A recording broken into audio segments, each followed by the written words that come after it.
Best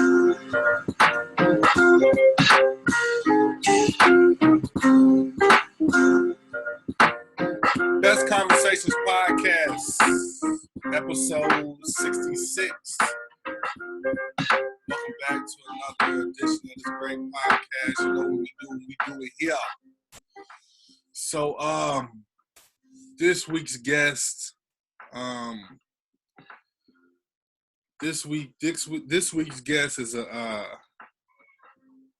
very special guest because the first time I seen this brother perform, I was like, boy, he remind me of so many. Like, I was like, man, is this young Chris? Is this Memphis Bleak? Like, who is this guy? First time I seen you perform, you was at I think Oil Paintings concert. I think that's what it was. One of V shows. Let There Be Blood, I think.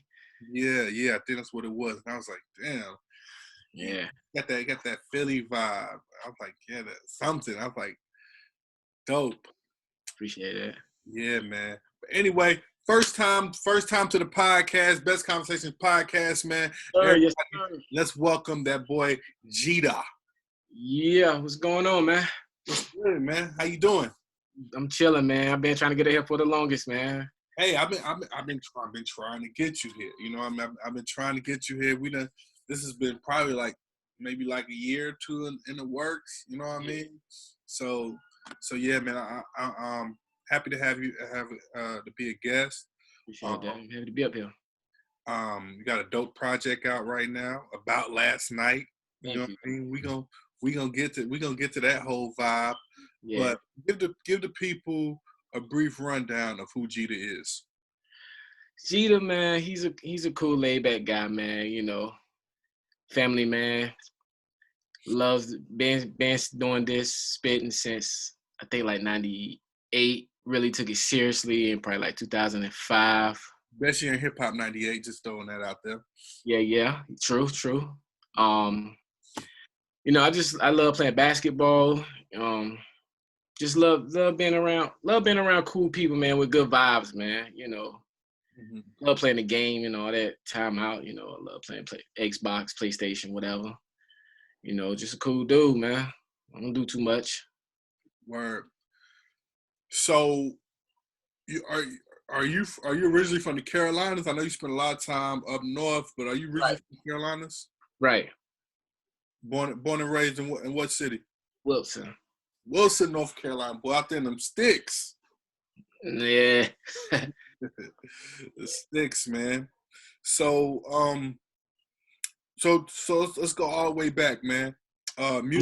Musical family, like what was like the soundtrack? What was like the soundtrack in your house growing up?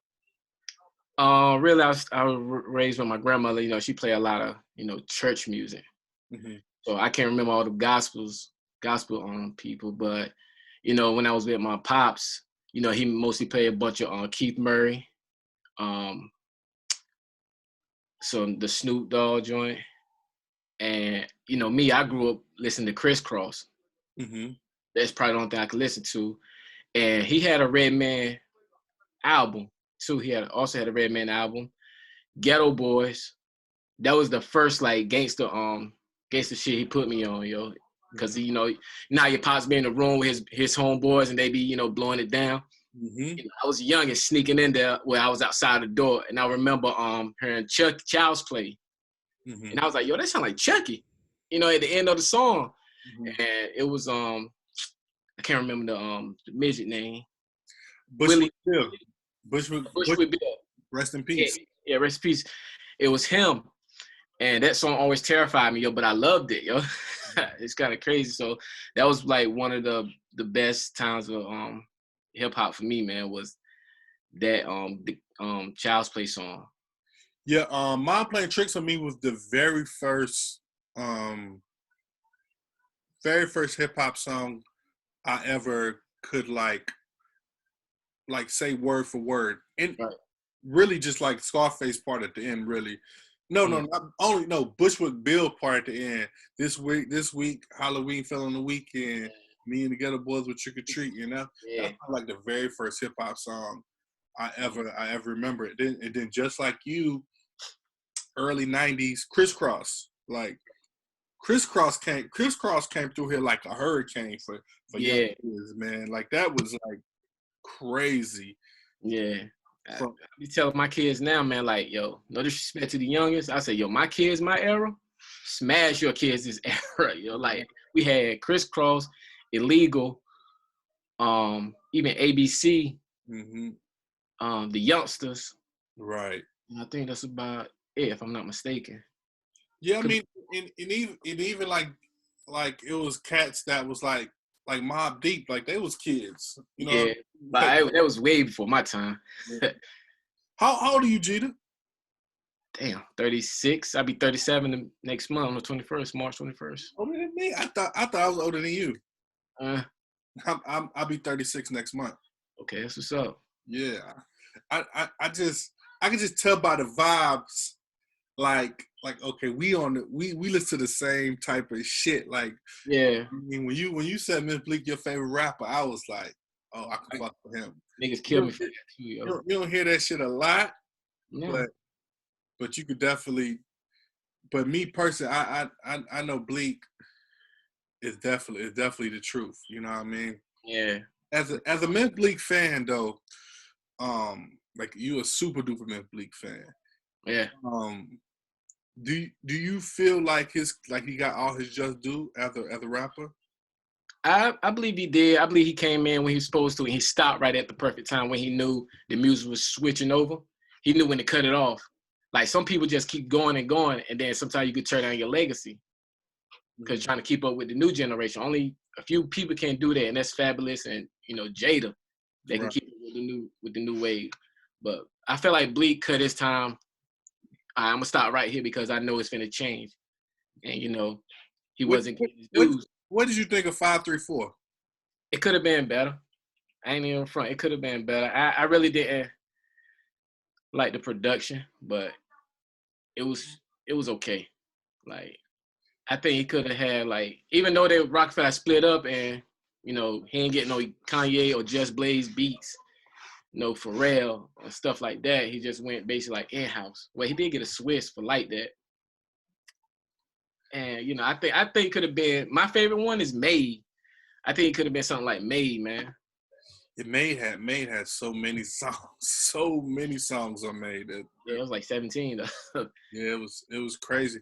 Yeah, get off Bleak first. I'm gonna get off Bleak in a minute. But with 534, I thought it was a decent album, but I think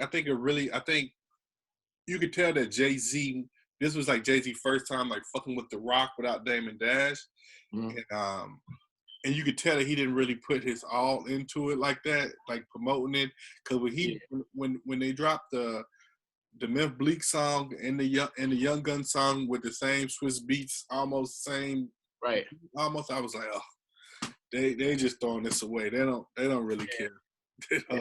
The only person that survived that wave was Kanye because he already established who he was. Freeway didn't get a buzz like that. Tierra Marie, she didn't get a buzz like that. Freeway's second album was tough though. Yeah, it was. It was tough, and like you said, and then Tierra Marie came in there with a top 10 smash, but the album went. Yeah, man. Let's get back to your journey, man.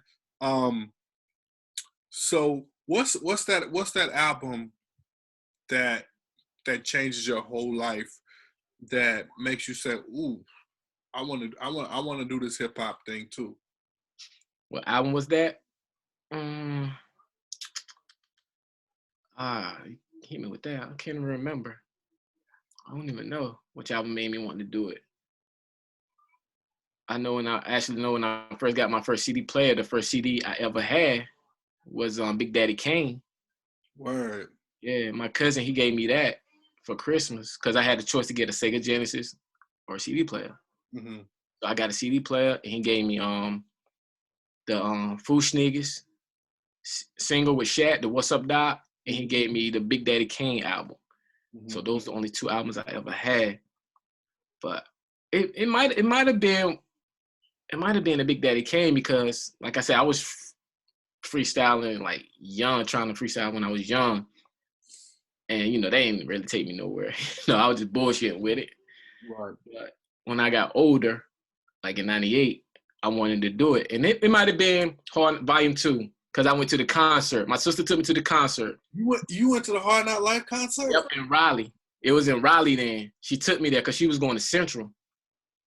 And she took me to the concert. That's when I fell in love with Redman. He became one of my favorites because I see him in Meth, you know, flying over my head.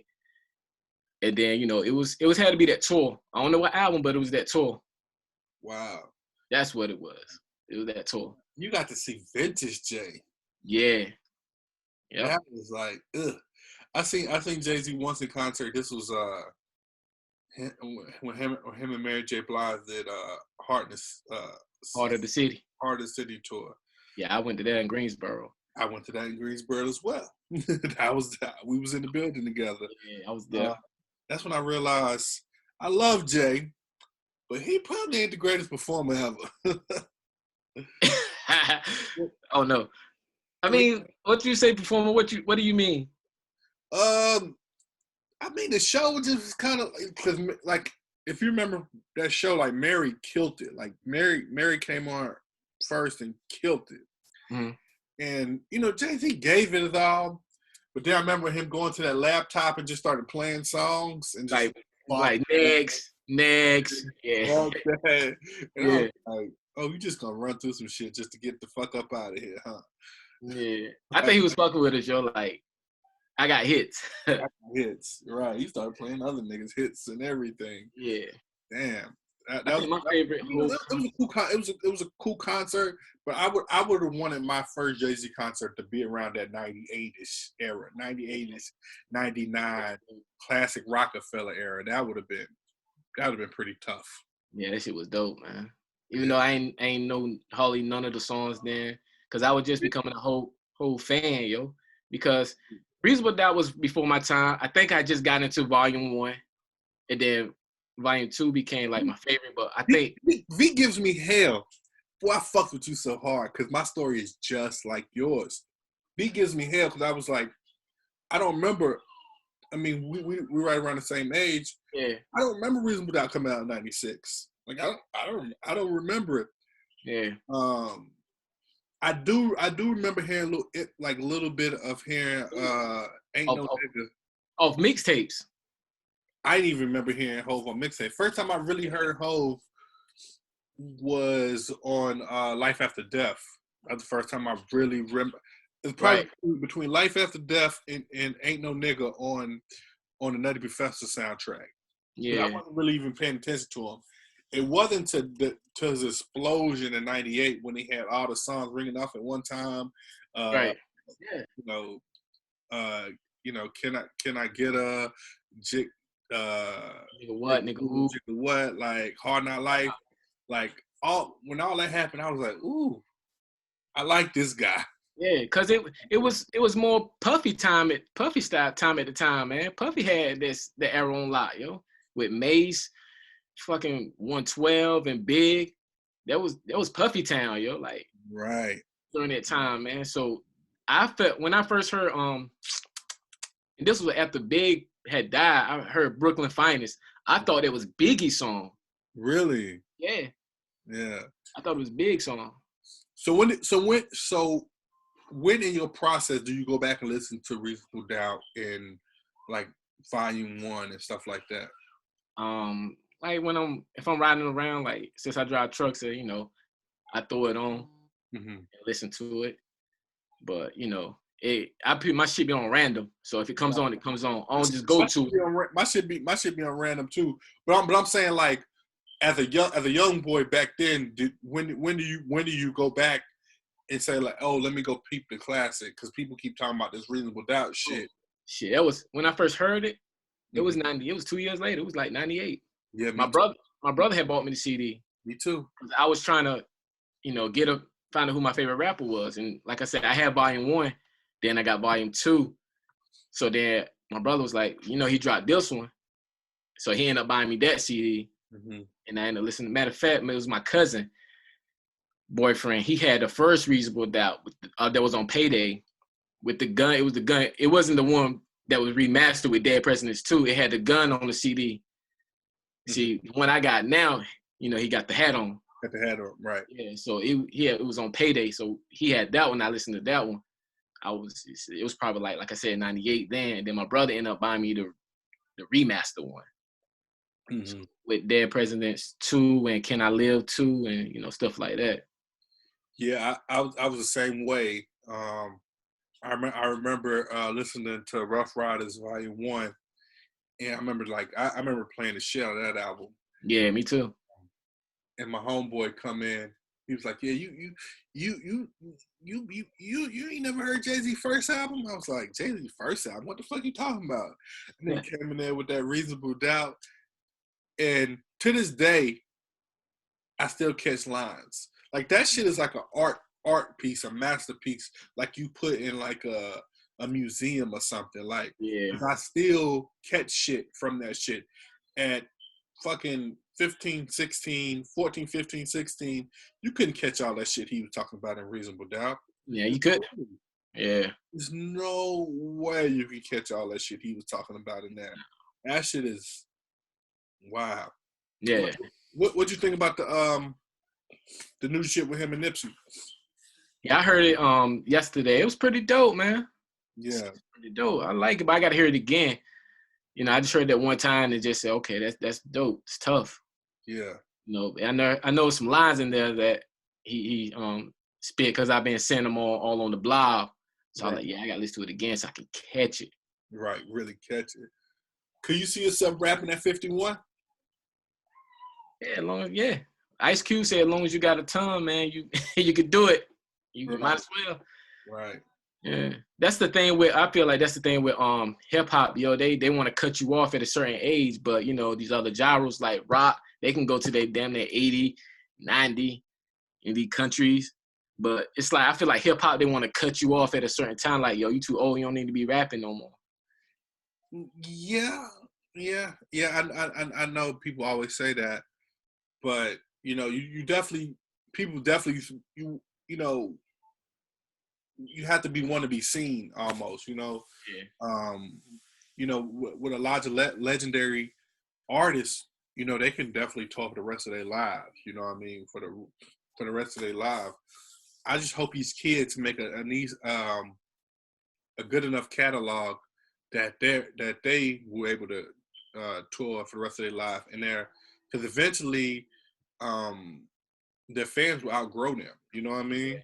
Yeah. The fans will eventually outgrow them, and they'll be on to the next one. You know what I mean? So it's like Bow Wow, like people forget how good Bow Wow was, because I guess like his fans outgrown him. I call Bow Wow a legend. Bow Wow is a legend, and and it's crazy. Me and you like old, like we're more closer to 40 than we are to 30. Right. I was like right there in our age bracket as well. Right. And I've always fucked with Bow Wow. I always fucked with Bow Wow.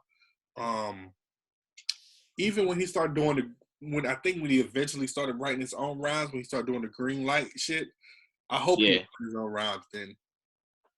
Yeah, he should have been. Yeah, I mean, because I can't really.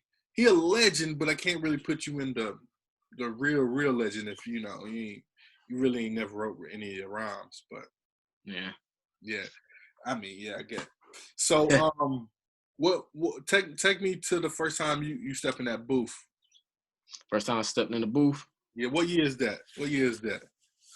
Let me see, maybe 2000 and maybe 2005. Yeah. First step in the booth. Matter of fact, if you want to say your home studio, do you want to consider that a booth, or are you stepping into like a studio? We'll say home studio. Like first time you when and what? So 2005, you started taking it serious as an MC. Yeah, 2005. Got my baby mom. She got her income tax. She bought me a little $500 studio. And yeah, so me and my boys, we hooked all that shit up. They gave me the Cubase CD. I was operating off that. That's the first time we ever, did it. But as far as me stepping inside a booth was like a year later when I was in New York, when I was in Brooklyn. I actually stepped in actual booth. And you know what I'm saying, I was nervous, you know what I'm saying, because this was like, it was, even though these were my peoples, this was like, damn, this is the first time I'm actually in the booth, yo. How should I do it? Because it's different from what I do at home versus to what I'm doing here. So I got to get familiar with this engineer. And, you know, I was nervous, but, you know, I ended up doing my thing. Any of the stuff from the home studio ever make it on to anything? Like, did you ever like print some CDs out or? Yeah, I did a few. What? I put them on that piff, but then I end up taking them down, yo. Why you taking them down? Because you remember when I said, and this is a line that you came to me about when I said, damn, what was the line I said? When I first started out, I was whack, and I sat back and listened to it, like, that was the reason. Oh, okay. Like, as I processed my flow change, I listened to the old stuff, and I was just like, yo, this shit is whack. What was I talking about? Like, I don't do this, yo. Like, even, you know, some of my homegirls and some of my friends, they were like, yo, Kendrick, man, you don't do that, man. Like, we know you play basketball, you a cool dude, you do this, you do that. You ain't shooting nobody, you ain't fighting every day. So it kind of, you know, set me down for a minute, like, yeah, man, that ain't me, man. Like, yeah, 2005 was very, between that 2004, 2007 is a really weird era. I remember me just on my hip hop journey. I used to rap too. yeah, I seen the video. Yeah, okay, yeah, I ain't seen that. But yeah, but me on my hip hop journey. So me and my boys, we said. So I was at this time. I think I was like my rap name was like Killer K. Then it went to Killer the Boss. So I'm a big black nigga like Rick Ross, and so we was like, yo K, niggas already respect you. You ain't never so doped or any on that drug shit, but dog, the game is so drug dealed out right now. Change the name to Killer the Boss. Start talking about that drug shit, that crazy shit. Nigga, the people gonna fuck with you. And I had in my mind for a second, like I was like, that's a good idea. Yeah. But really it ain't, you know what I mean? Because then you get exposed like Rick Ross, you know what I mean? Yeah. Like, because that ain't you, you know what I mean? I say all that to say, when in your rhymes that it comes to you like I got to be 100% authentic? Like let me speak to what's really going on in my life and in my world. When I did like this 9 Never project back in 2009 or 10 with my homeboy Ant, we did a group project together. Then the 9 Never 2, I was going through a divorce at the time, so that was like the truth. What else I do after that? I did so many.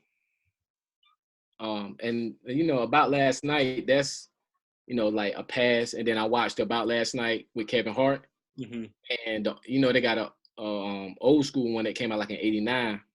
So I watched both of those, and I was like, damn, I did some of this stuff when I was like out there, yo. So I put it all together, and this is just like About Last Night. It's just like, it's a whole one-day project. Like, yo, this happened from one day. I peeped it to the last.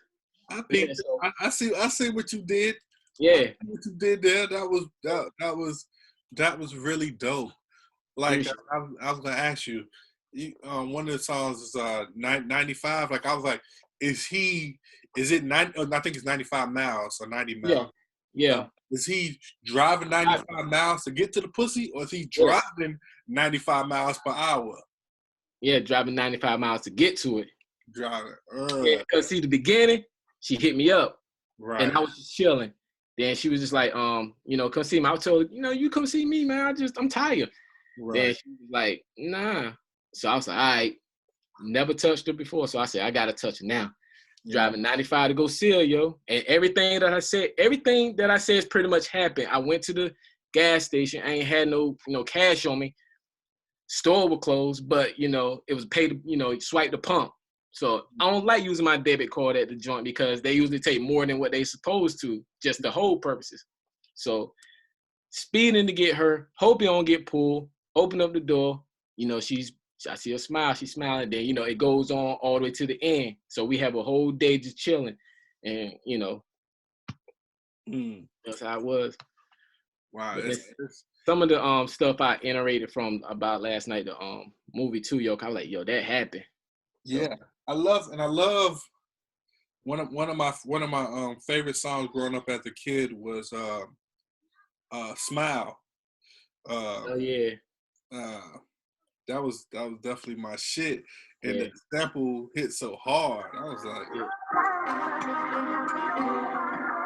Yeah. Shout out to Hugs for that.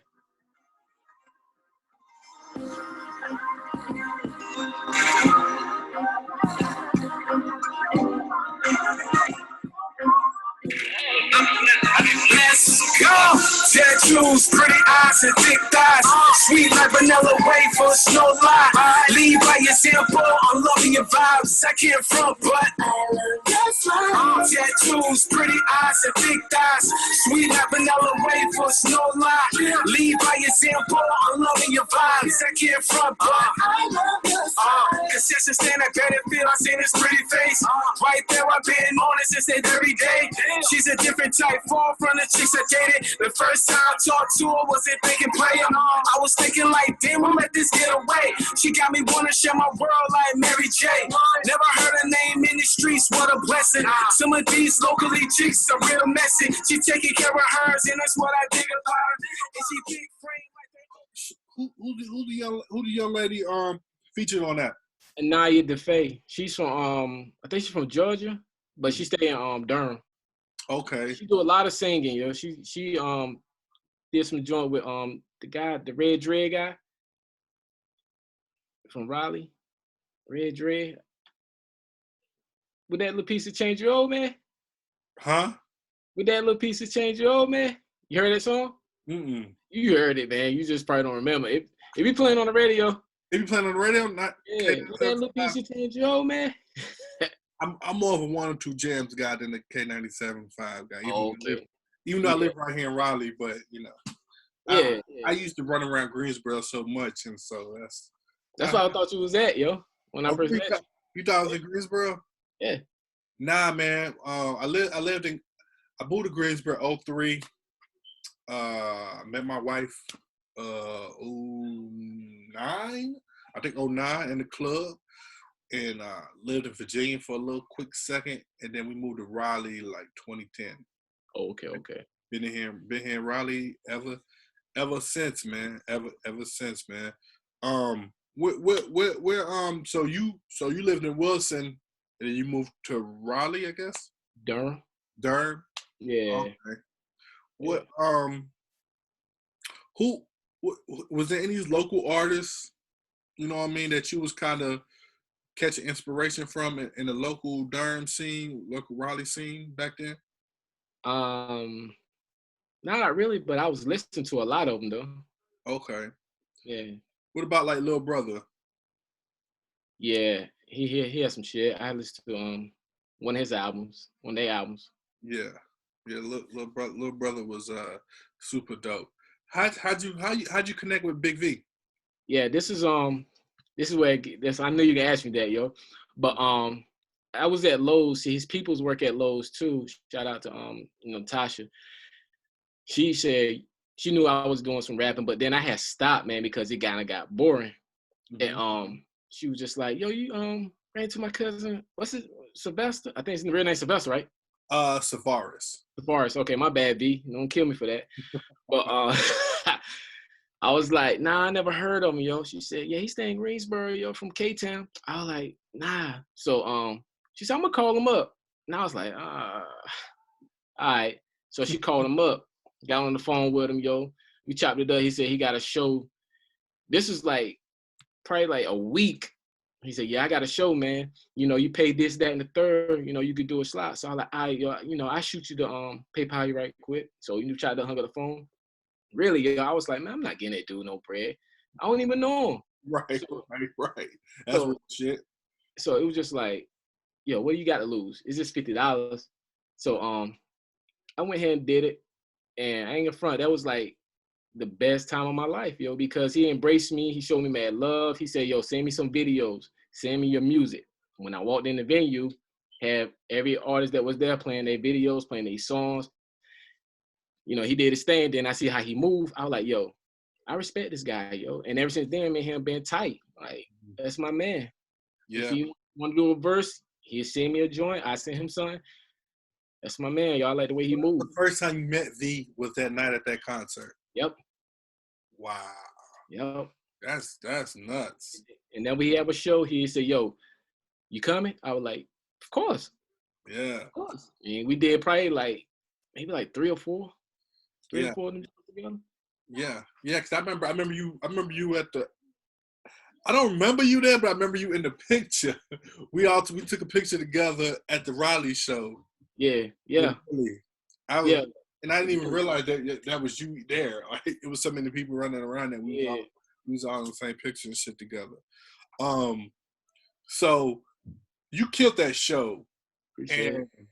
But it seemed like you jacked the whole Young Chris mixtape. To break a bitch down. Break a bitch down. I was like, you had like two or three, maybe it was like 2 songs on that where you took a couple. It was the Caddy freestyle. Yeah. That was, who beat was that, yo? That was the dude that be with Kanye all the time, yo. That helped him write 808 and Heartbreak. Day and Night. Kid Cudi. Yeah. Right. So I know you like, damn, how nigga, when you doing the break a bitch down, I know you like, damn, how that big nigga back there know that shit like that? I fuck with that tape so hard, that Young Chris tape so hard. You flipped it and killed it so crazy. And I was like, damn, yeah, that was dope. Young Chris is probably my favorite member of the RLC. Yeah. I fucks with Chris, man. Another time we was in the same building, we didn't even know it when we was at the state property show. You was there too? Yeah. I was there too. I was there too. Beans came all in the crowd and shit. Right. I got a picture with him, man. Somebody took the picture and it ended up on Instagram or Twitter, and I took it. Yeah. Yeah, we took like 2 pictures. Yeah, and so I was at that show, and so I've been to Lincoln Theater a couple times before that, and I was telling my homeboy that was with me, I said, look, we gotta slide to that back door. That's where they're gonna be at, and then if we go back there, we can get all the pictures we want. Right. So get a picture with damn Freeway, Neef, but I don't get my picture with Chris. That's I was like, oh, I wanted that picture with Young Chris so bad. That motherfucker never came the fuck out there, man. I was like, man, where the fuck is Young Chris at, man? He probably was smoked out, man. Cause when they did What We Do, he was already gone. Yeah, he was already gone. Yeah, he was already gone. Did you go to the Lock show at the Lincoln Theater too? The Locks? Yeah. Nah. Yeah, that show in Lincoln. Huh? I didn't even know they had a show out there. They had a show at the Lincoln Theater. When I said that was the best concert I've ever been to in my life, that was the best concert I've ever been to in my life, bro. Like, and I got a picture with the whole, with every member from the Locks. You know what I mean? After the show, that was super hard, man. Uncle Murder was on the ticket. He was opening up, and what's the dude? Big Pun's son was on the bill too. Like it was a really dope show. I like them intimate shows like that, man. Like at the Lincoln Theater, like it's tough, man. It's definitely tough. You said you got bored with hip hop. How'd you get bored with it? I didn't get bored with hip hop. I just got bored with rapping. Rapping, excuse me. Yeah. How'd you get bored with it? Because it was just like I was doing it by myself. You know what I'm saying? Like, I ain't had, not to say I needed help, but, you know, I ain't had nobody try to help me promote my stuff. It was just me by myself. I, you know, had to come with, you know, the money and everything. So it was just like, yo, it's no use for it no more, yo. So I just actually got tired. And when B hit me up and we started doing these shows and stuff, yo, I got back into it because I knew he had my back. Not to say I needed him, but he really had my back. He the one that pushed me to, you know, go ahead, man, keep going. He will put a battery in your back that will charge you and keep you going. I know. Yeah. I know. let's get a little bit personal. Right. You say you had an ex-wife. I'm just gonna go off my experience, and you can just tell me how it relates to you. When I remember as I was, getting more serious with my now wife, she was like, and I was kind of like rapping, but I won't even go to the studio and shit like that. I've been to the studio before, but I wasn't. At that point, I never put out a project. To this day, I never put out like a full project or anything. Right. But she was just like, "What are you doing with this? Like, what are you doing? Like, what are you doing with this rap shit? You know what I mean? Did your ex ever, like, try to deter you from like rapping and like actually like, what are you doing and all that type of shit? Kind of, sort of, and it's crazy because that is my kid's mother, like, and we back together, of course, but yeah, she kind of did, she was just like, what are you doing? Like, how far are you trying to go? You keep spending money on this, that, and the third. After she done bought me the studio, so that ain't how we split up. But she always asked me that. But now, to the point, she don't even care what I'm doing. Yeah, because I be peeping you, I be seeing you in the big boy studios and shit. Them shit look like they cost a little bit. They look like they cost a little bit. Really don't. Really? Yeah, it really don't. That's my shout out to my man Manny, he the one that put me on with the Legion of Music team. So okay. He's out there and right. He making big moves. So, okay. Yeah. Legion of Music. So let's get back into this About Last Night project. Okay. Like, guys, like, I hope everybody's watching and listening to this podcast, man. Really go pick up About Last Night, because this shit is like a real vibe. Like, this shit is it's only 8 songs, it ain't 22 minutes, it ain't gonna take your whole day, anything like that. It's really a vibe from top to bottom, and it's really taking you through that scenario that every man done been through when he about to go get some ass. It's about Valentine's Day and all this other shit. So let's go to come to you. Take me through the mindset of when you're doing that track. Come to you. Hold on, which one is that? Comes to You. That's After Smile. Oh, After Smile. Okay. Play it, and maybe yeah. Maybe you can. Yeah, play it right quick. Maybe I can. Biggie sample. To all who come to this happy place, welcome.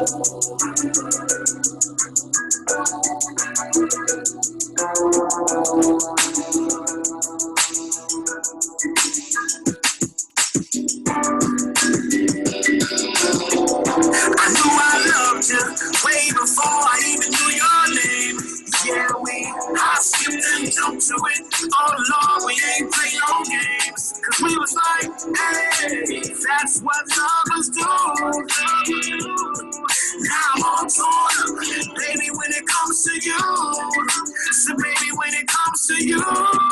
So baby, when it comes to you. Damn, shorty, where you been all my life? Looking all fly, damn, you ain't nobody's wife. All on Instagram showing up pearly whites. And now I'm thinking to myself, this love at first sight. As I go super hard, you kinda brush me off. I'm an average sweetheart, you can't dust me off. I'm consistent, I go hard for something I want. And I can see your pretty feet and some SB dust. You don't like the attention, but you gon' get it from me. I'ma show you that this real LOVE. We not promised tomorrow, so why, how I feel. So if something happened to me, you'll know the deal. I might mess around and put your name up in my will. Put you wearing something nice behind that wood grain wheel. This is real fact, baby, ain't speaking no cap. We can go anywhere you want, just point on the map. We can go anywhere you want, just point on the map. I knew I loved you way before. That's coming to you, man. That's tight, man. How'd you pick the Biggie sample and all that? It's crazy because I was in the studio recording a freestyle. I was doing a freestyle, and I was, flowing the Victory, the Puffy joint, So I was doing freestyle off that joint. And my guy Huggy that made that beat, because he was doing he was engineering me. He said, "Hey man, I got a beat, It just hit me, when you using the Victory joint. I got a beat for you." So I was like, "Okay, let me hear it." It was that. And then I was gonna use that them verses for another track, but it so happened it fit that joint as well. So I was like, you know what? I buy that beat from you. I'm gonna do it right now. So then we just put it together, yo, and his hook went along with what I was saying. And it went along with the project. So I was like, come on, it can't get no better than that. Mm-hmm. So that's how that came about.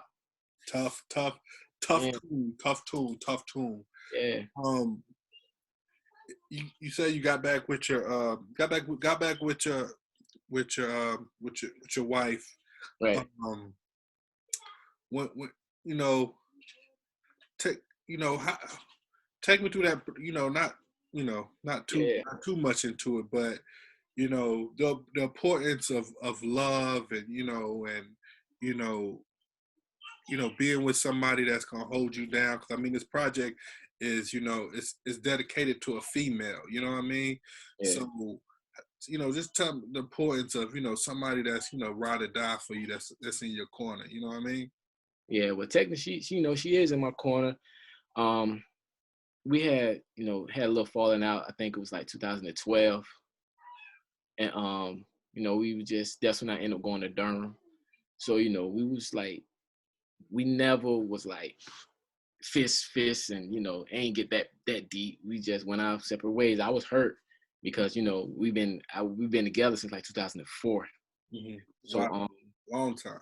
Yeah, and then we just split up in 12, and then we ended up getting back together. I think like 15. Mm-hmm. And we've been rocking and roll ever since. I mean, always bumps in the road. Yeah, it comes with the territory, man. But we got a bigger picture at the end of the day. Absolutely, definitely comes with a bigger picture at the end of the day. So if I definitely need something, she's there, and vice versa. Mm-hmm. Yeah, absolutely. With this, did you mean to drop this so close to Valentine's Day? Nah, I didn't. For real?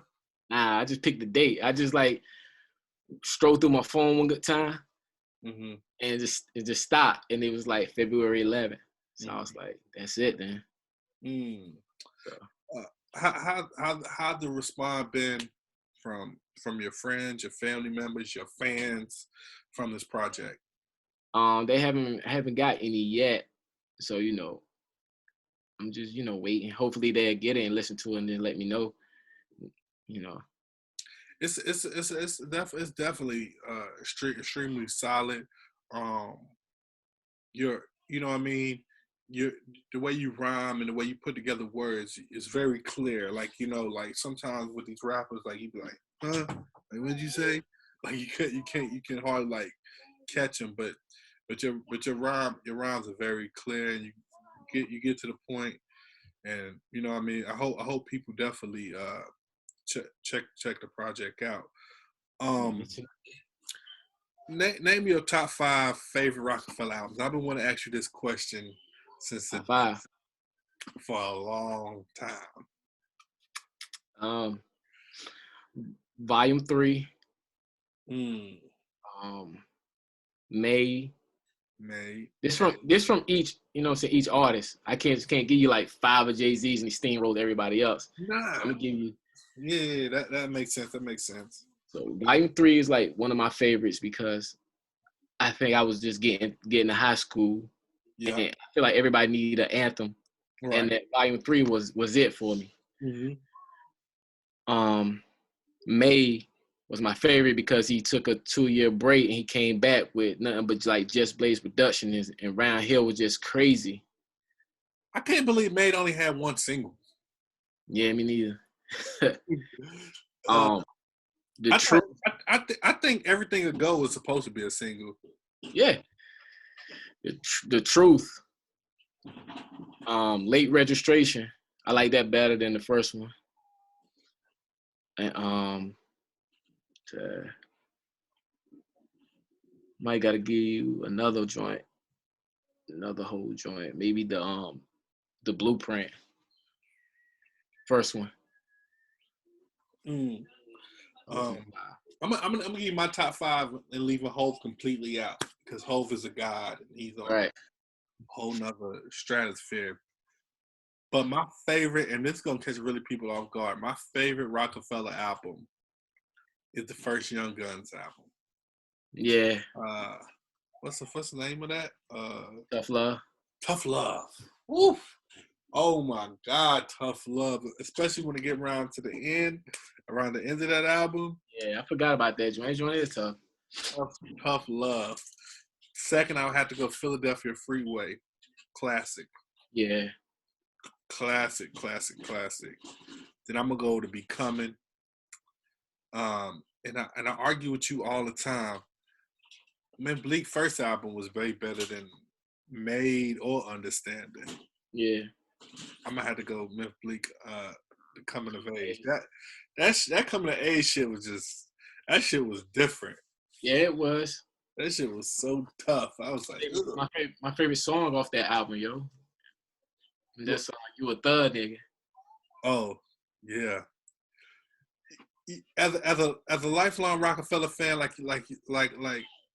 I am, like you are, I always wonder, like, what the fuck is the Rangers? Like, why they never came out? Like, who are the Rangers? I don't know, man.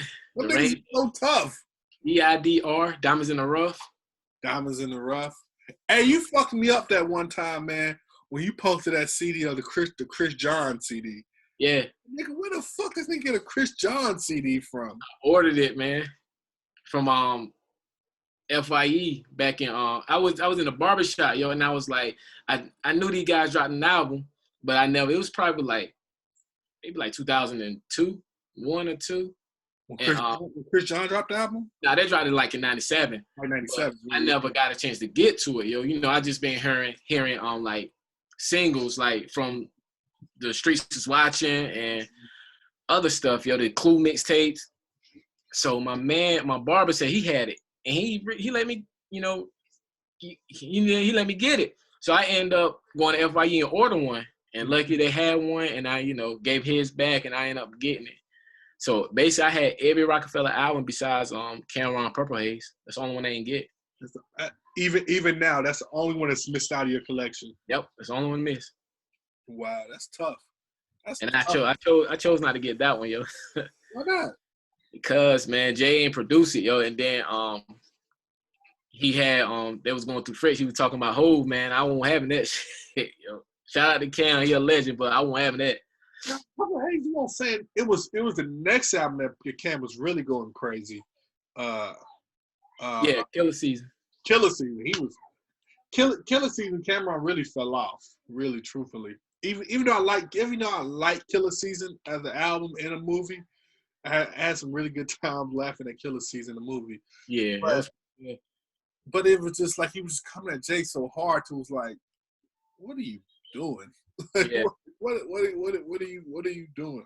And it's kind of like you played yourself. I feel like you played yourself when he went at Jim Jones. He like, I ain't going with you. I'm going Jim Jones because he's hot right now. And I felt like when Jim Jones signed with Roc Nation, he became hotter. Mm-hmm. And I was like, yo, Jim is really hot. Like, I was sleeping on him. Like he had some hot singles. Yeah. Even, you know, when he was going at Hove. Right. He had some hot singles. And I felt like he was better anyway, yo. But, you know, you say that now, man. Niggas think you disrespecting Cam. I'm not, yo. Cameron's a legend, but I just think Jim is better. Yeah, Jim is definitely better. In 2021, Jim Jones is really better. Hold on one second, my brother. I no doubt.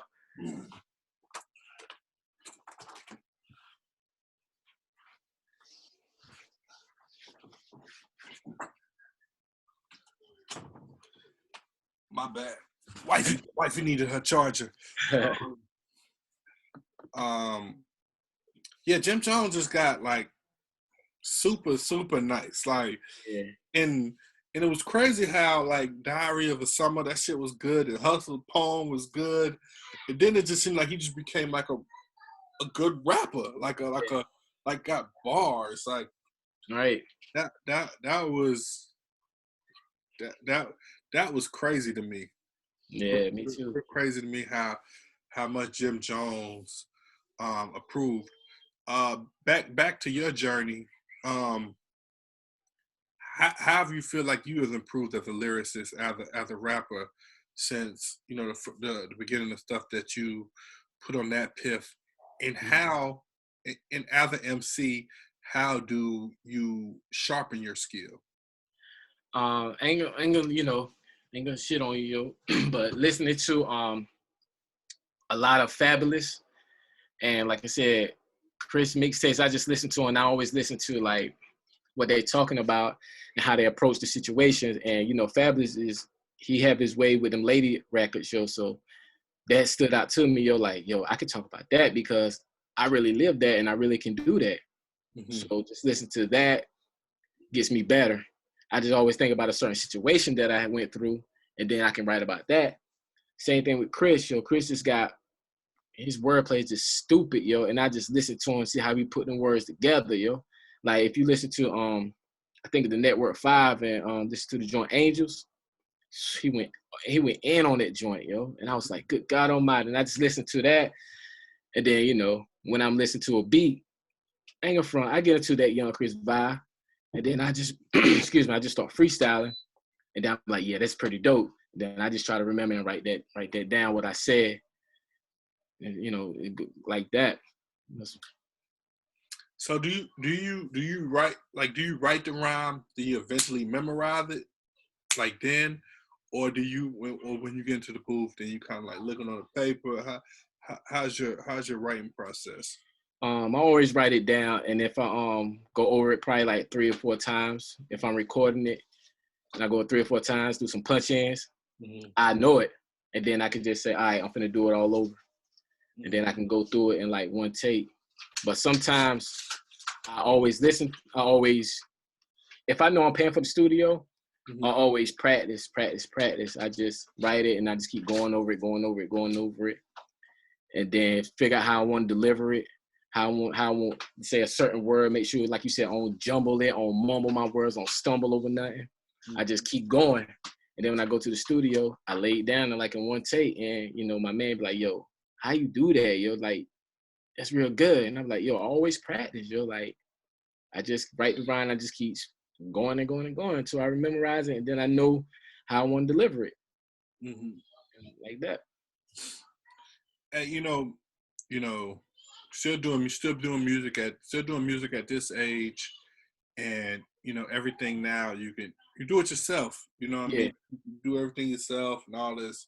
But probably like 10 to 15 years ago, I'm pretty sure you wanted a record deal.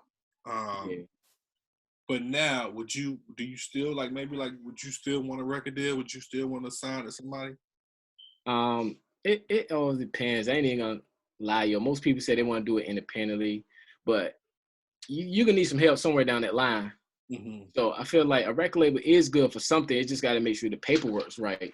Mm-hmm. But if you're already smoking out here, like if you're already doing it by yourself and you don't need nobody to back you up, then you pretty much good. Like for me, right now, I probably would sign a deal, yo. Just to, I heard that everybody first contract is a bad deal. For another rapper, or would you want to? I would want to, yo, but if a rapper's rapping, what rapper would you want to sign to? Man, come on, man, you already know where I'm going, man. Get Low? They ain't no Get Low. Warehouse? You know it.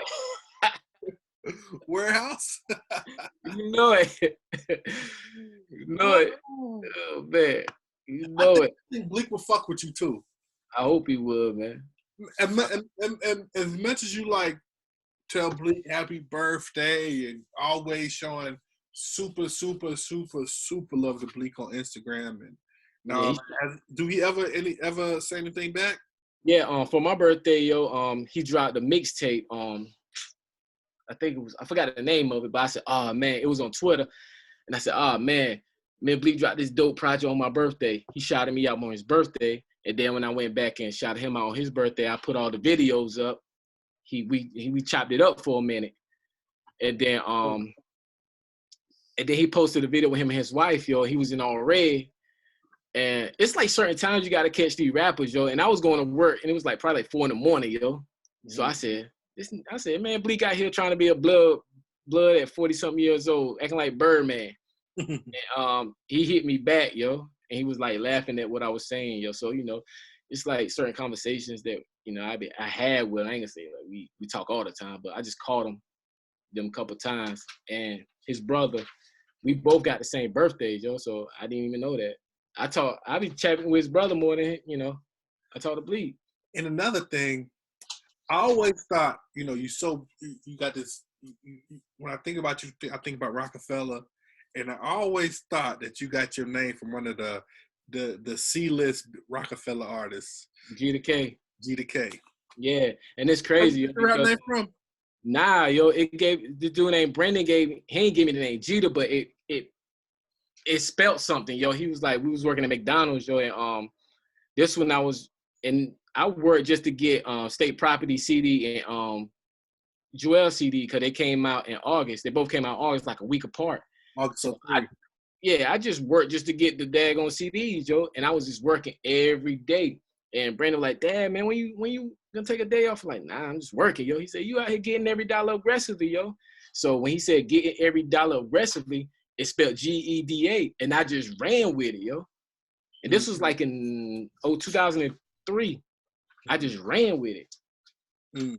So that's what people say, yo. You got your name for Geda K? I'm like, nah, my man, Brandon gave me that name. It's just I always thought I was like, he got that shit from Geda K. Yeah, and it's crazy because, like you said, I'm a big Bleak fan, and anything that was in Rockefeller, I pretty much had, and Geda K just so happened to be in there.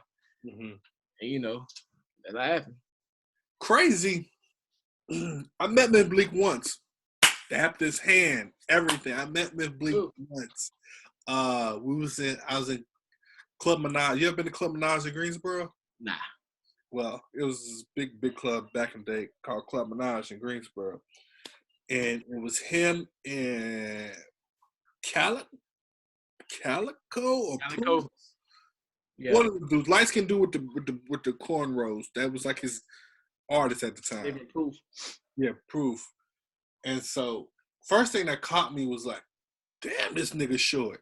I was like, damn, he like, cause I know Jigga supposed to be like 6'1", 6'2", or something like that. But he don't never look like super short next to Hove. But when I walked up on him, he walked in there, just him and the guy Proof. And I was like, damn, he's short. And, you know, I already knew like people was gonna start flooding him. And I was like, so I just came up to him and I was just like, hey man, 534 already came out. It's probably like a year or two after that thing came out. And I said, hey man, when the album coming out? He said, summertime. And I was like, all right, just kept it moving. You know, if it was the Instagram era, I would have definitely got the flick. I think at that time I think we had camera phones, but it wasn't like you weren't gonna get no high definition pictures. Yeah. You know what I mean? Yeah. So I met him on Fulton Street in Brooklyn, yo. Word. Yeah, and I was going to the store to get something, yo. And this one, you know, CDs was probably, this is 2007. This one he dropped Feed the Streets Volume 1. And I just looking through the, you know, CD thing, and I said, okay, Bleak got a CD. Boom. Somebody said, yo, you should get 2 of them, yo. And I was like, for what? And it was him. I was like, oh shit. I was like, no doubt. Swear to God, y'all, like, shit, no doubt. I got another one. And we walked like right to the end of the block on corner of Fulton and Marcy. It was a Burger King. They used to be there. And he said, yo, let me sign it for you, yo. And we was chopping it up. He signed it. And I took that and I sealed it. I came back to North Carolina and I sealed it. And I lost it. Oh my God. I moved so much, man, that I lost the CD, man. Wow. Yep. So that was the only time I actually chopped it up with, and I like I said, I couldn't believe it. Wow, that's dope. I told him he was my favorite rapper. I told him then. Yeah. Word. You got the goatee like my brother, bald head, everything. That's a beard, man. Man, that's dope. Back to this project about last night. Everybody go pick that up wherever you stream stream all that. Let's get into this next joint, Can't Let You Go, featuring Tiffany Stars. All come to this happy place. Welcome.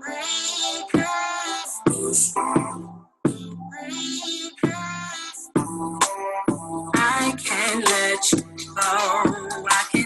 I cannot let you go. That's right. That's right. Something about this cute face, nice dimples, small waist, and I like the way you move. I'm a big boy that rep the weight. Baby girl, you're something special in your life. It is a blessing. I'd be lying to you if I never thought about you being naked. Well, not all the way, but you got my polo tee on, and you think that I'm around. It's just a smell from my cologne. I can imagine those faces that you made when I'm not around. All you think about is how Gita's gonna put it down. It's been about 3 weeks. I'm just waiting on you for you to tell me that you really miss me, and I'll be on my way, on my touchdown the same day. Whisper sweet things in your ear, have you telling me to stay? Yeah. I can't let you go. I cannot. All right, man. What do you remember about putting that together, bro? Basically, everything, yo, from the night. Like I said, everything happened in one night, and like I said, we was just chilling, and like I said, she wanted me to hold her and all that stuff, and I didn't want to let her go.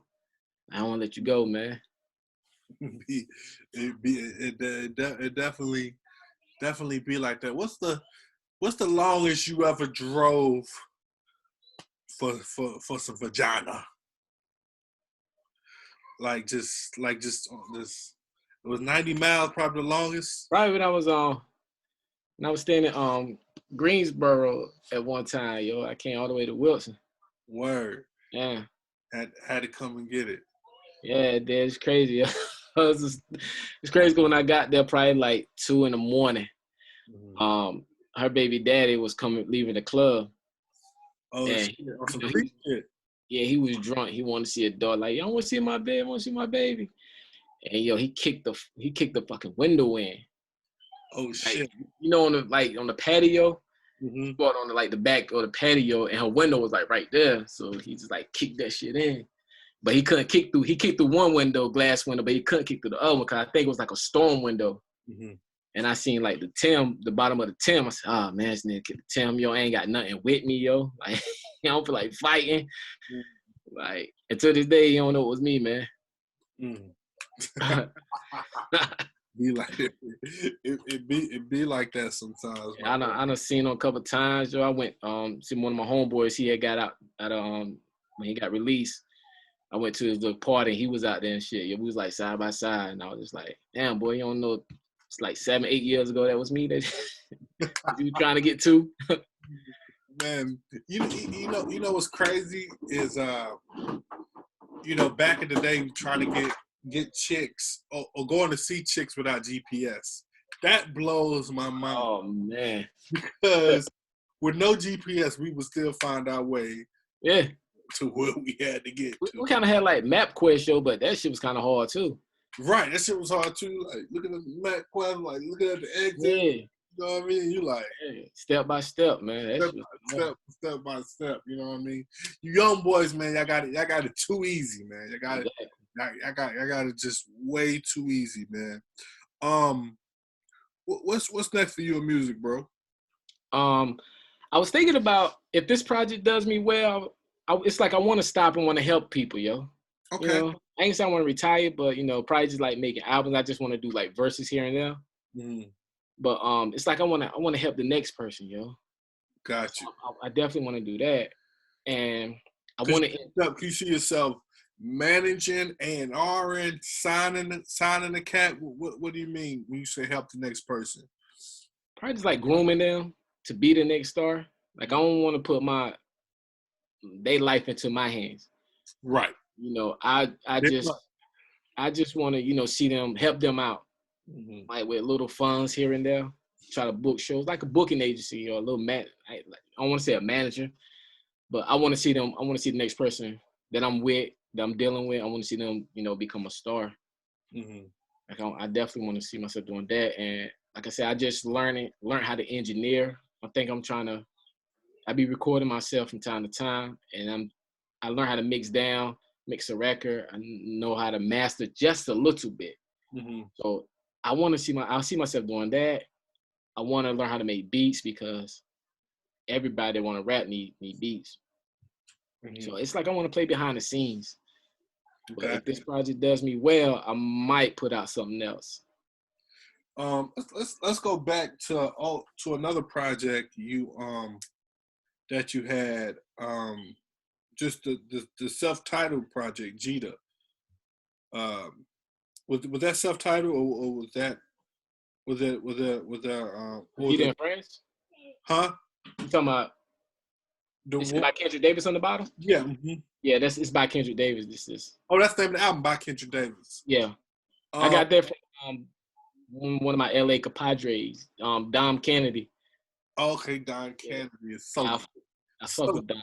So dope. So yeah. dope. What do you remember about putting out this project last year?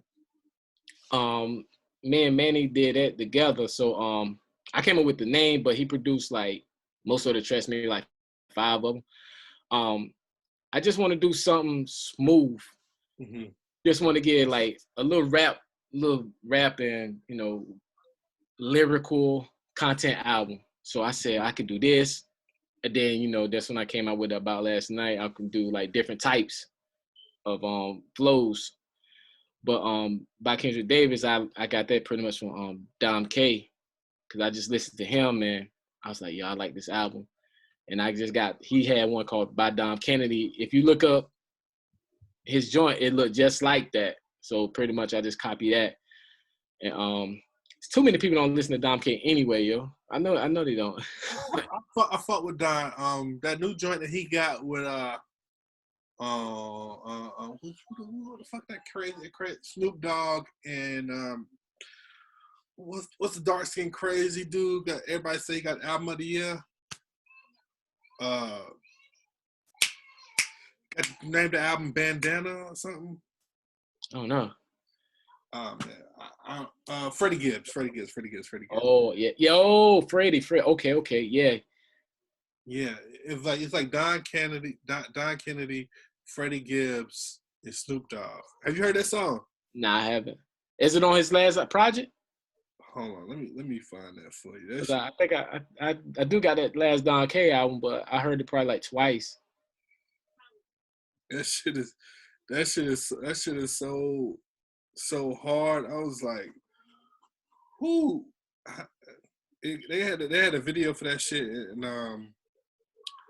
and everything. Hold on, let me find that shit.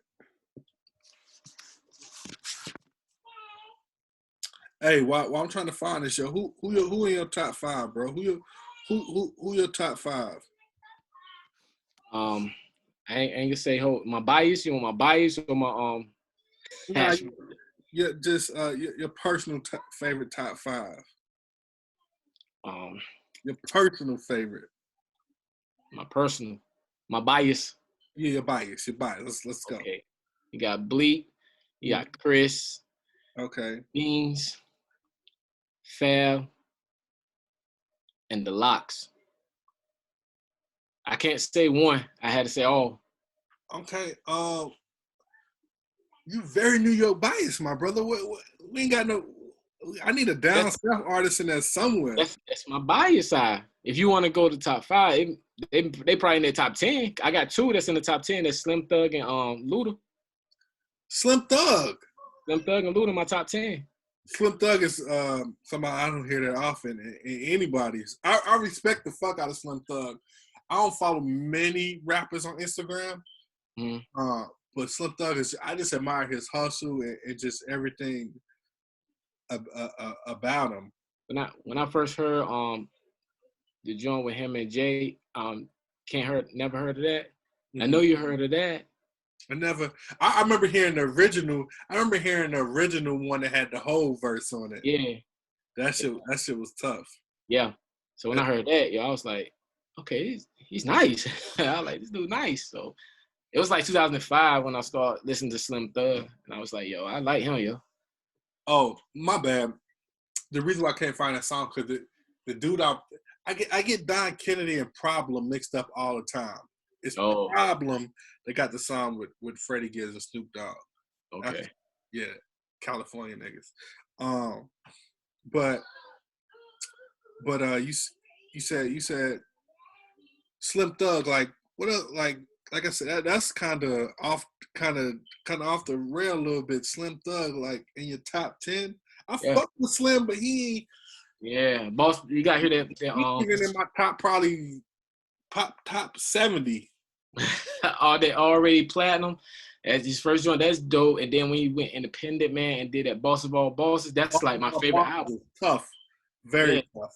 That's my favorite. That's one of my favorite albums. And then he did all the Serve and Collectives with his Boss Hog team. That joint's pretty tough. And what else? What is the other one that I like, yo? The other album. I forgot the name of it, yo. I was just listening to it the other day, yo.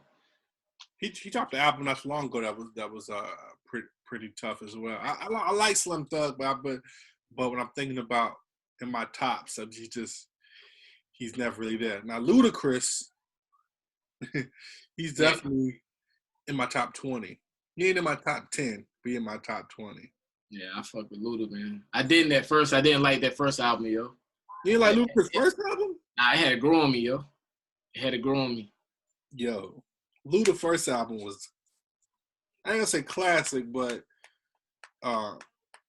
very, very tough. Very, very, very, very tough. My favorite Ludacris album is Chicken and Beer. I think mine was Theater of a Mind. Theater of a Mind was tough too. Very tough. The song we had, that album had had like Pimp, had a song with like Pimp C, Beanie Siegel, C Murder. Oh yeah, being in jail and shit. Come Home joint. Yeah, that was real tough. That was real tough, man. Yeah, it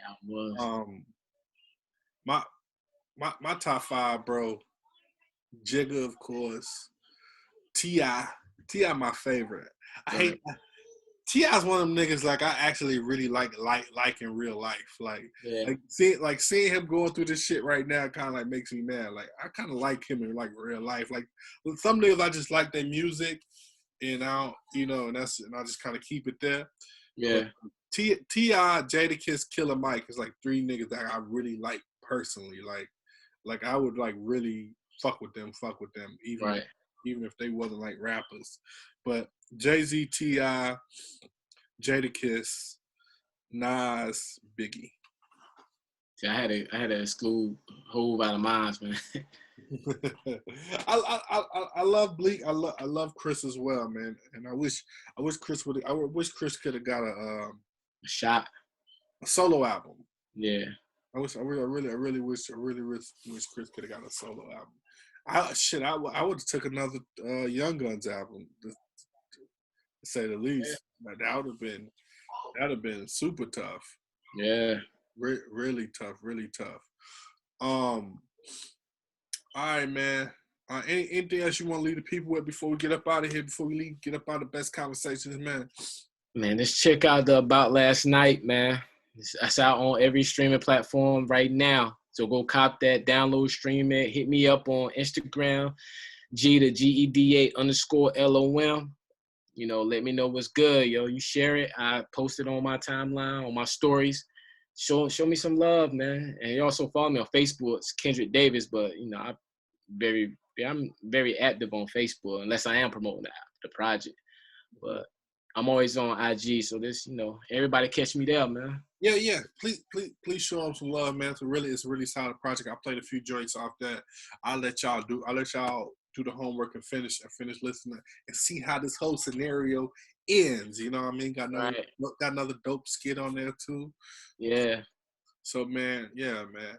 All right, man, Geda, man. This has been a long time, man. I've been for a long time. I just been wanting to have like some dope Rockefeller talk with you. I never really see Rockefeller stands like that. Like I'm a Rockefeller stan. Like I'm jealous that you said you got every album but the Purple Haze joint, man. I'm so jealous. I just stopped collecting when when shit started going on, you know, streaming shit. I even got 444. I went to Best Buy and got that. Oh, that shit, that shit. If I was you, my nigga, I put all that shit in a frame. You know what? My wife, I had them all Jay-Z albums, from Reasonable Doubt all the way up to, I think, what was the last one? The MC, the Holy Grail album. That's Jay-Z's worst album, by the way. I had got them all over because I already had them in my CD case. I had bought them all over, so I kept them at my mom's crib. So when my mom's was moving, I had all those CDs still in the plastic. I had the Armadale that I bought when I was 21. The Armadale. Boy, hold on, man. You got that. Oh yeah. And then before we go to, I'm gonna tell you why I'm a bigger Rockefeller fan than you. All right, go ahead. I'm gonna tell you why I'm a bigger Rockefeller fan. I've never tried Armadale in my life. That's one. I've only seen the bottle once. The bottle once at my homeboy house. But this is why I'm a bigger Rockefeller fan than you. Story time with Killer TV. I'm in Greensboro Mall, and okay. I go in the store, and you know it's that store where it sells like all the knockoff shit that look like the real clothes and shit, but the shit be kind of fly, but it be kind of like the kind of knockoff jean type shit, and selling like Brooklyn Express and type shit, like that type of store, kind of give the vibe. And then and then they have like all the fake ass jewelry in the case and shit, and right. Come with it. And so I'm in that store. I think I'm just in that bullshit. Nigga, I look in that case. I say, yo, is that a Rockefeller piece in that motherfucker? I had one. You had a Rockefeller piece? Yep. Let me finish the story. Go ahead. You got your Rockefeller piece too. So I say, bro, I didn't have the money at the time. I think I didn't get paid till the next week. I told dude, he was like an Arabian dude or something like that. And I was like, yo, please hold this piece for me, bro. I promise you I'm coming back next week. And I think the whole chain, the whole set was probably $60, $70, something like that. Right. It wasn't even nothing crazy like I was a drug dealer about to drop on this big chain. Like that. I was like, yo, please hold it for me. I come back next week with my money, boy. I get that Rockefeller chain on, boy. I put that shit. You had the big joint with did it have 3 diamonds in it? Yep. Because it was 2 of them. I had bought that one, but then I took it back because everybody knew it was fake. Yeah, but I didn't want it to look fake. Right. I took it back and I got the baby one. The baby one had all the diamonds in it. Oh, okay. So I got the little baby one. Okay. Yeah, so I ended up getting that one. But my sister bought me this, and this was official. Ooh. Oh, the state property chain? Nah, that's the Rockaware chain. I had a Rockaware chain too, bro. You see the Rockaware chain too. You see the vest? Ooh. That's the one that Beans had on in The Truth. Yeah, on The Truth. Oh. Yeah. Come on, man. I was come on, man. I was the Rock, man. I bought a Rockaware chain from the flea market summer 2002. Yeah. Like summer 2002, still in high school. Yeah, sure did. Damn, boy, we some fucking Rockefeller stands, man. Right. Yeah, but back to what I was saying though. When we was moving, I had all Hove albums. Mm-hmm. So I had them like in this some kind of big box, and then I had other CDs in there. Cause I used to collect CDs, yo. I was like music head. I used to purchase everybody's CDs from Currency, the Jet Life CDs, to Slim Thugs, to whoever you name, Mobb Deep, Pun. I had them. So I had Jay-Z CDs mixed in with this crowd. So I had the Linkin Parks, the Linkin Park and Jay-Z album, anything that had that Rockefeller logo signed on it, I had. The Hector Bambino. Executive produced by Kareem Biggs Burke and Dame Dash. Yes. Every shit said that. Anyway, my mom called me and said, hey, we moving. We taking all this stuff and trashing it. I said, all right, cool. So she take my CDs, trash them shits. No. Yes. And I'm like, yo, where my CDs at? So I threw them away. I was like, why did you do that? Like, we probably could have broke up again over that. But she brought home that Armadale and drunk that, yo. And I never opened it, yo. But I guess the way she put them in the car, the seal had finally popped open and the cork be seeing the tear off. So it was leaking. Mm-hmm. So I said, man, go ahead and drink it, man. Like, I was mad. Like, I never wanted that bottle to open. Right. I was going to keep it forever. I already had it for, since I was 21, 31, 10 years, maybe like 14 years before I actually opened it. Yeah, I never, because this was before I was clubbing. So, yeah, I never, like I said, I seen the bottle once in my homeboy house. But I never tasted Armadale. They said it tasted like Grey Goose. Oh no, I don't think I tasted it when she even opened it, yo. I was just pissed that she threw all my CDs away. So. Yeah. Well, all right, Geda, man, I really appreciate you coming on the pod, man. You're really dope brother, man. Really dope story. You know what I mean? Good 9-to-5 hustling man out here. You know what I mean? Doing your shit. You know what I mean? Staying real. These are definitely the people that, you know, I like to shine a light on, man. All right, man. Best Conversations podcast again. A lot of to my guest tonight, Geda. Make sure y'all go stream his new project about last night. Yeah, we're gonna end this thing the same way we end this thing every time, man. Keep God first, and I promise everything will work itself out. Geda, my brother, long time overdue. Be easy, pimpin'. You too, my man. All right, peace.